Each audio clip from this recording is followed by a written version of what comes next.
Provide करे और ये जो समिट है उसको एक नई दिशा देगी। और जब हम सबके सामने कहते भी हैं कि विश्व गुरु बन रहा है भारत, या पीएम मोदी का खत बहुत ज़्यादा बढ़ रहा है, ग्लोबल लीडर वो बन के उभर रहे हैं, तो G20 सम्मेलन से पहले की ही जो तस्वीरें सामने आई है और जिस तरीके से जब राष्ट्राध्यक्ष पहुंच रहे हैं, उनका जो बॉडी लैंग्वेज है उसको देखकर भी बहुत कुछ साफ होता है। लेकिन मैं थोड़ा अर्थव्यवस्था पे फोकस करती हूँ। मैं चीन का रुख करूंगी इस वक्त, क्योंकि अनिल आज़ाद जो कि इस वक्त मेरे साथ बने हुए। अनिल, मुझे आपसे ये समझना है, अभी तक मैं एक उदाहरण देती हूँ अपने दर्शकों के सामने। आईफोन को लेकर हमने अभी तक ये सुना कि जब भी उसकी लॉन्चिंग होती थी चीन को चुना जाता था।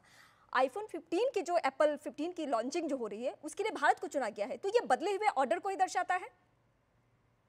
देखिए, हाल के समय में आईफोन जिस तरह से हमने देखा है टेक्नोलॉजी को लेकर अमेरिका और चीन में बहुत खटास रही है। खास तौर पर अमेरिका ने बार बार आरोप लगाया है कि जो चीन की कंपनियां हैं, जो ह्वावेई से लेकर जो दूसरी कंपनियां हैं, वो वहां पर बहुत सारी चीजें जो इसको देश विरोधी गतिविधियों में शामिल लिया, एक तरह से अमेरिका ने आरोप लगाया था। तो इसके बाद ही खास तौर पर अमेरिका, जो कोरोना का दौर आया उसके बाद एक विकल्प के तौर पर भारत को तैयार करने की कोशिश हो रही है। हमने देखा कि कोरोना में किस तरह से प्रतिबंध चीन में लगाए गए थे और उसके बाद बहुत सारी कंपनियां चीन से छोड़कर भी गई, और उसमें एप्पल भी उसने बहुत बड़ा कदम उठाया। उसने भारत को एक चीन के विकल्प के तौर पर चुना है, जैसा हम समझते हैं। और हाल के जो एक दो वर्षों में हमने देखा है कि एप्पल का उत्पादन प्रोडक्शन भारत में बहुत ज्यादा बढ़ गया है, और उनकी जो एम है, उनका लक्ष्य है, वो 30% तक उसको कर देना है अगले 2-3 सालों में। तो आप समझ सकते हैं कि एप्पल जो जिस तरह से चीन के साथ उसकी रिश्ते खराब हैं, ठीक नहीं है, उससे वो समझता है कि भविष्य में शायद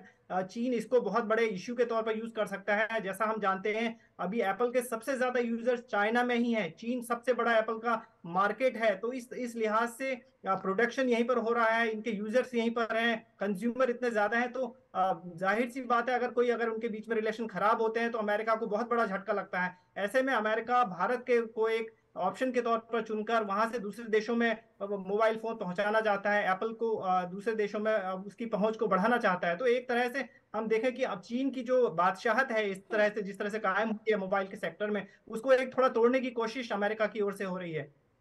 रोहित, मैं इससे ही जुड़ा हुआ आपसे सवाल पूछूंगी, क्योंकि जब भी भारत और अमेरिका के रिश्ते को हम एक साथ दिखाते हैं तो बीच में वो चीन का एंगल सामने आ जाता है। और अभी जो उदाहरण के साथ आईफोन की चर्चा जब हम कर रहे हैं, तो कैसे अमेरिका के साथ रिश्ते खराब होने वाले हैं उसको लेकर फोकस कर रहे हैं मेरे सहयोगी अनिल भी। तो आप इसको किस तरीके से देख रहे हैं?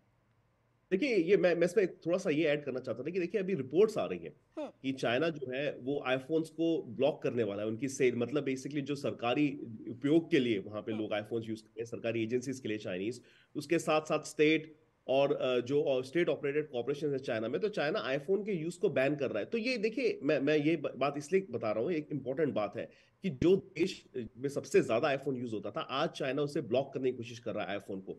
तो कहीं ना कहीं ये एक छोटा सा एग्जाम्पल है, दिखाता है कि कितने ठंडे रिश्ते हैं अमेरिका और चाइना को लेके। साथ ही साथ आप ये भी देखिए कि लास्ट टाइम जो है चाइनीज प्रेसिडेंट की बात हुई थी अमेरिकन प्रेसिडेंट से, लास्ट ईयर बाली में हुई थी, करीब करीब 1 साल पहले। अब वहां से लेके अभी तक उनके बीच में कोई फोन कॉल भी नहीं हुआ है।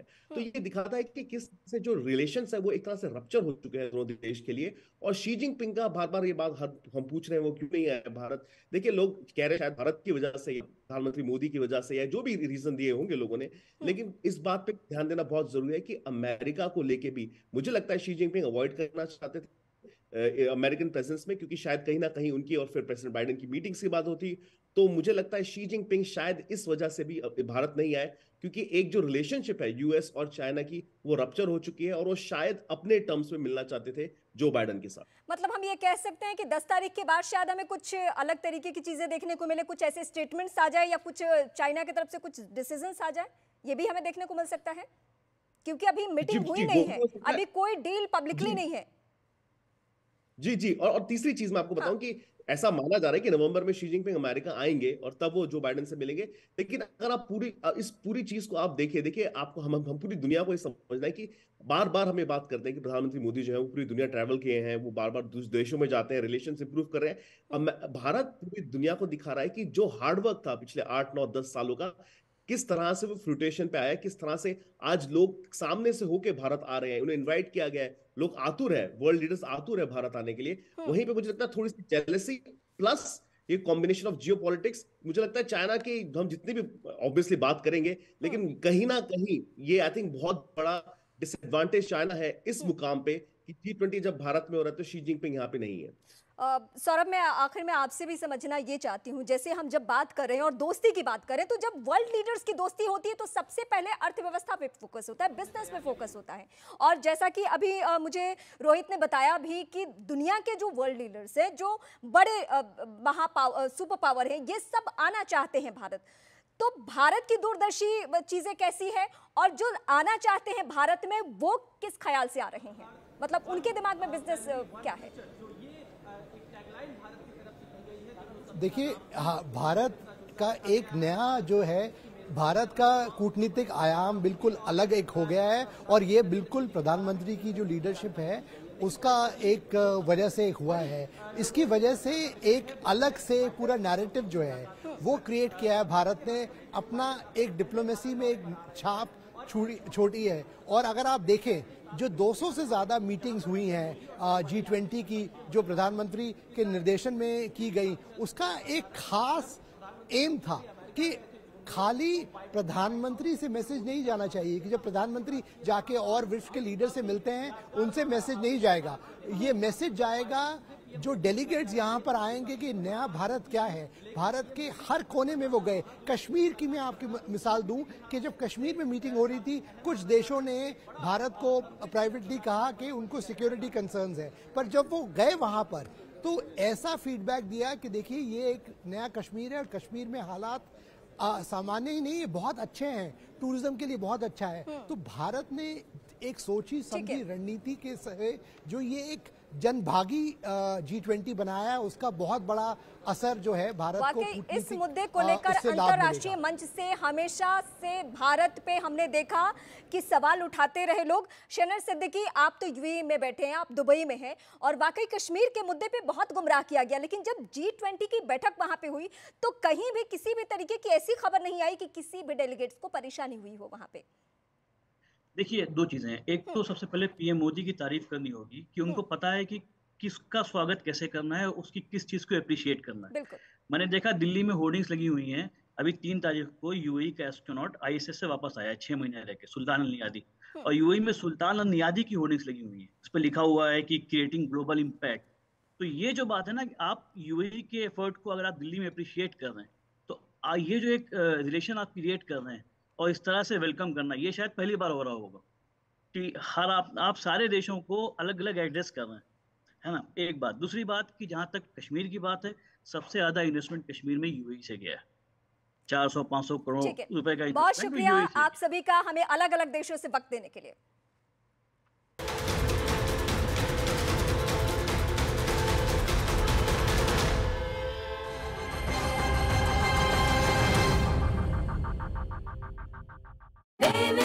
गिरफ्तार आतंकियों को एक हथियार के तौर पर इस्तेमाल करना शुरू कर दिया। इन आतंकियों को सीरिया के देर जोर प्रांत के उन इलाकों में तैनात करने की खबर है जहां अरब लड़ाके एसडीएफ के लड़ाकों पर भारी पड़ रहे हैं। सीरिया के अल हस्का प्रांत से जो तस्वीरें सामने आई, उनमें रात के वक्त एसडीएफ की कई बख्तरबंद गाड़ियां तेजी से गुजरती दिखाई दी। सीरिया के मीडिया ने दावा किया कि उन गाड़ियों में आईएसआईएस के आतंकी थे, जिन्हें अरब लड़ाकों के खिलाफ देर जोर प्रांत के उन इलाकों में तैनात करने के लिए ले जाया गया जहां वो पिछड़ते जा रहे हैं। इस बीच एसडीएफ ने सीरिया के देर जोर प्रांत में के कई गांवों को अरब लड़ाकों से छुड़ाने का दावा कर दिया, जबकि कुछ रोज पहले ही अरब लड़ाकों ने उन गांवों से एसडीएफ लड़ाकों को खदेड़ने और वहां कब्जा करने का दावा किया था, जिसके बाद से वहां एसडीएफ और अरब लड़ाकों के बीच भीषण जंग छिड़ी थी। कई दिनों की जंग के बाद कुर्द समुदाय के दबदबे वाले विद्रोही गुट एसडीएफ ने देर जोर प्रांत के उन गांवों पर दोबारा कब्जा करने का दावा किया जहां अरब लड़ाकों ने अपने पैर जमा लिए थे। उसका दावा है कि देर जोर में चलाए गए इस ऑपरेशन में 100 से ज्यादा अरब लड़ाकों की मौत हो गई। और एसडीएफ की तरफ से यह भी दावा किया गया कि देर अज़ोर प्रांत से अरब लड़ाकों को पूरी तरीके से खदेड़ दिया गया, जबकि सीरिया का देर जोर प्रांत अरब लड़ाकों का गढ़ माना जाता है। और 27 अगस्त को एसडीएफ के खिलाफ बगावत करने के बाद अरब लड़ाकों ने इस प्रांत के कई हिस्सों और गाँवों पर कब्जा करने का दावा किया था। तो तुर्की के मीडिया ने दावा किया कि सीरिया के देर जोर प्रांत से कुर्दों के दबदबे वाले विद्रोही गुट एसडीएफ के लड़ाके अरब लड़ाकों के परिवार वालों को वहां से भगाने और गांवों को छोड़ने के लिए मजबूर करने लगे। अरब लड़ाकों का संगठन देर जोर मिलिट्री काउंसिल एसडीएफ का ही हिस्सा था, लेकिन इस संगठन के चीफ की गिरफ्तारी के बाद इसके लड़ाके भड़क गए। जिसके बाद सीरिया की सरकार के खिलाफ कई साल से जंग लड़ रहे विद्रोही गुट एसडीएफ में फूट पड़ गई। अरब लड़ाकों ने एसडीएफ के खिलाफ बगावत का झंडा उठा दिया। तभी से इन गुटों के बीच भीषण जंग छिड़ी है। सीरिया का देर जोर प्रांत अरब लड़ाकों का गढ़ है, लेकिन एसडीएफ ने पूरे प्रांत से उन्हें खदेड़ने का दावा किया।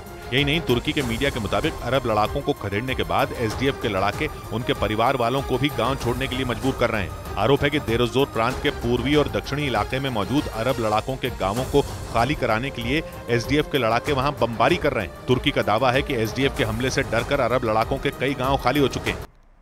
केंद्रीय गृह मंत्री अमित शाह श्री कृष्ण जन्माष्टमी के मौके पर दिल्ली के इस्कॉन मंदिर में पहुंचे और पूजा कर भगवान का आशीर्वाद लिया। इस दौरान उनके साथ इस्कॉन मंदिर के कई पुजारी भी मौजूद रहे। गृह मंत्री अमित शाह ने शंख के जरिए भगवान श्री कृष्ण का दूधाभिषेक किया और फिर उनकी पूजा अर्चना की, जिसके बाद मंदिर के पुजारियों ने उन्हें माला पहनाई और इस्कॉन मंदिर की एक तस्वीर भी भेंट की। इस दौरान गृह मंत्री अमित शाह ने कुछ देर पुजारियों के साथ बैठकर बातचीत की, जिसके बाद वो वहां से रवाना हो गए। उधर राजस्थान के चित्तौड़गढ़ में जन्माष्टमी के मौके पर अनोखा ड्रोन शो किया गया, जिसमें 1000 ड्रोन ने एक साथ उड़ान भरी और भगवान श्री कृष्ण की कई झांकियां दिखाई। वहां से जो तस्वीरें आई उनमें आसमान में भगवान श्री कृष्ण की कई लीलाएं फोटो के जरिए दिखाई गई। चित्तौड़गढ़ के श्री सावरिया सेठ मंदिर में हुए इस खास कार्यक्रम में श्रद्धालुओं की भारी भीड़ शामिल होने पहुंची, जिन्होंने करीब आधे घंटे तक दिखाई गई इस झांकी का आनंद उठाया। भगवान श्री कृष्ण की अलग अलग लीलाओं की झांकी देखकर वहां मौजूद भक्त हैरान रह गए, क्योंकि राजस्थान में पहली बार इस तरह के ड्रोन शो का आयोजन किया गया था। बताया गया कि इस खास ड्रोन शो के लिए 1000 ड्रोन ने एक साथ उड़ान भरी। इस मौके पर पूरे मंदिर को भी खास रोशनी से सजाया गया। पाकिस्तान के सिंध प्रांत से हैरान कर देने वाला एक वीडियो सामने आया, जिसमें वहां के शिया और सुन्नी समुदाय से जुड़े कई लोग एक दूसरे के खून के प्यासे दिखे। दोनों पक्षों के बीच हुई हिंसक झड़प के बाद वहां तनाव बढ़ गया, क्योंकि शिया और सुन्नी समुदाय के लोग वहां एक दूसरे को मरने मारने पर उतारू दिखे। इस दौरान वहां भगदड़ मच गई, जिसके बाद दोनों पक्ष के लोग लाठियां लेकर एक दूसरे पर वार करते नजर आए। सूचना मिलने पर वहां पहुंची पाकिस्तान की पुलिस ने हालात पर काबू पाने की कोशिश की, लेकिन भड़के हुए लोग पुलिस के सामने ही नारेबाजी करने लगे। गुस्साए लोगों ने पुलिस वालों की एक न सुनी और उनके सामने ही दोबारा आपस में भिड़ गए। इस दौरान उन्होंने बीच बचाव करने आए पुलिस वालों को भी खदेड़ना शुरू कर दिया। पाकिस्तान के मीडिया के मुताबिक ये झड़प उस वक्त हुई जब शिया समुदाय के लोग करबला की यात्रा निकाल रहे थे, लेकिन उसी वक्त कुछ लोगों ने उन पर पथराव शुरू कर दिया, जिससे हिंसा भड़क गई। इस झड़प में 6 लोग घायल हो गए और इस घटना के बाद से ही पूरे इलाके में तनाव पसरा हुआ। अमेरिका ने टीटीपी यानी तहरीके तालिबान पाकिस्तान के पास अमेरिकी फौज के हथियार होने के आरोपों को नकार दिया। कुछ दिन पहले पाकिस्तान के प्रधानमंत्री ने आरोप लगाया था कि टीटीपी ने पाकिस्तानी फौज के काफिले पर जो हमले किए उनमें अमेरिकी हथियारों का इस्तेमाल हुआ। और पाकिस्तानी प्रधानमंत्री के दावे के मुताबिक ये वही हथियार थे जिन्हें अमेरिकी फौज अफगानिस्तान से जाते वक्त छोड़ गई थी। हालांकि अमेरिका ने पाकिस्तान के प्रधानमंत्री अनवर उल हक काकर के इस आरोप को पूरी तरह नकार दिया और ये दलील दी गई कि उसके छोड़े हथियार अफगानिस्तान की सेना को अपनी सुरक्षा के लिए दिए गए थे। इस दौरान अमेरिका ने पाकिस्तान के प्रधानमंत्री के इस बयान पर नाराजगी भी जताई। साथ ही उन्हें ये नसीहत भी दी कि पाकिस्तान को अपने और टीटीपी के झगड़ों का ठीकरा दूसरे देशों पर फोड़ना बंद कर देना चाहिए, वरना उसे इसकी बड़ी कीमत चुकानी पड़ सकती है। और उधर यूरोप के देश बेल्जियम की राजधानी ब्रसेल्स में कांग्रेस नेता राहुल गांधी ने यूरोपीय संसद के सांसदों के साथ एक बैठक की, जिसकी कुछ तस्वीरें भी सामने आई, जिनमें राहुल गांधी यूरोपीय संसद के कुछ सदस्यों के साथ एक बंद कमरे में बातचीत करते दिखाई दिए। राहुल गांधी यूरोपीय संसद के अंदर भी गए और बाद में संसद के सदस्यों के साथ एक राउंड टेबल बैठक में हिस्सा लिया। राहुल गांधी यूरोप के एक हफ्ते के दौरे पर हैं। बेल्जियम के बाद राहुल फ्रांस के पेरिस पहुंचेंगे और वहां एक कार्यक्रम में शामिल होने के बाद ही वो एक बैठक भी कर सकते हैं। उनका यूरोप का ये दौरा ऐसे वक्त में हो रहा है जब नई दिल्ली में 9 से 10 सितंबर के बीच G20 शिखर सम्मेलन का आयोजन किया गया है। बार तो उसने पाकिस्तान के एक बड़े हिस्से पर ही कब्जा करने का दावा कर दिया। टीटीपी के मुताबिक इस हमले से डरकर पाकिस्तान की सेना ने उसके लड़ाकों के आगे घुटने टेक दिए। और इस दौरान टीटीपी ने पाकिस्तान के कई सैनिकों को मारने और करीब 100 जवानों को बंधक बना लेने का भी दावा किया। टीटीपी के मुताबिक उसके हजारों लड़ाकों ने चित्राल जिले को घेर लिया, जिससे घबराकर पाकिस्तान की सेना ने हार मान ली और इस तरह उसने अफगानिस्तान की सीमा के नजदीक बसे खैबर पख्तूनख्वा के चित्राल जिले पर कब्जा कर लिया। हालांकि पाकिस्तान की सेना की तरफ से इस दावे पर कोई बयान सामने नहीं आया, लेकिन खबर है कि पाकिस्तान के मीडिया को चित्राल में टीटीपी के हमले से जुड़ी खबरें न दिखाने का निर्देश दिया गया। टीटीपी ने बाद में यह भी दावा किया कि इस जिले के ज्यादातर लोग उसके समर्थन में हैं, क्योंकि वो पाकिस्तान की सरकार और वहां की सेना से ऊब चुके हैं। एक दिन पहले ही इस आतंकी संगठन के लड़ाकों ने कब्जे का अभियान शुरू किया था, जिसके तहत उन्होंने सेना के कई कैंपों को निशाना बनाया। टीटीपी पाकिस्तान की सेना और पुलिस को अपना सबसे बड़ा दुश्मन मानता है और उसका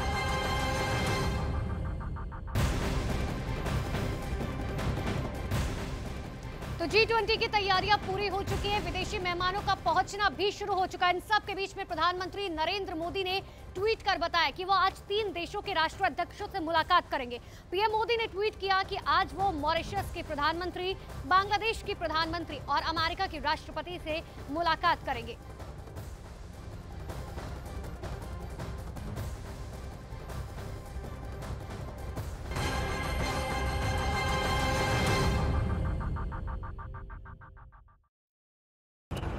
पर बल्कि पूरे खैबर पख्तूनख्वा प्रांत पर कब्जा करने का है और इसीलिए टीटीपी के लड़ाके बार बार पाकिस्तान के इस प्रांत को निशाना बनाते हैं। पाकिस्तान का खैबर पख्तूनख्वा प्रांत अफगानिस्तान की सीमा के नजदीक है और अफगानिस्तान की सत्ता पर बैठे तालिबान पाकिस्तान के इस हिस्से को अपना बताते हैं। इसी वजह से इन दोनों देशों के बीच तनातनी भी रहती है।